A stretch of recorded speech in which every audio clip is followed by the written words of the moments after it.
अपने बदन पर हथौड़े बरसाने वाला क्यूबा का आयरन मैन।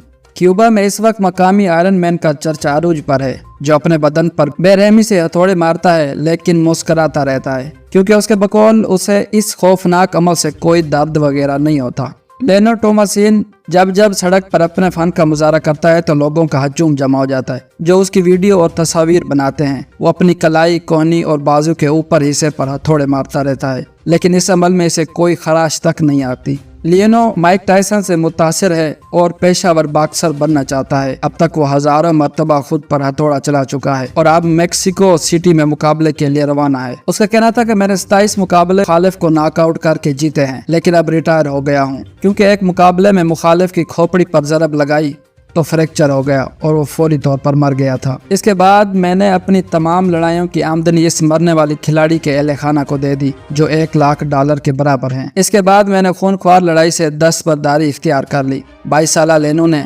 चंद रोज कबल एक बालिग शाह को पीठ पर बिठाकर डंड बेलने का मुजाहरा भी किया, लेकिन अभी भी वो खुद को हथौड़े मारते रहते हैं और बसा औकात हाथों के जोड़ जोड़ पर जरब लगाते हैं। ये मंजर देखकर तमाशाओं की चीखें निकल जाती हैं। लियोनो का कहना है कि वो तारीख में जिंदा रहना चाहता है और अभी भी इन्हें बहुत से बॉक्सिंग क्लब से लड़ने की पेशकश की गई है।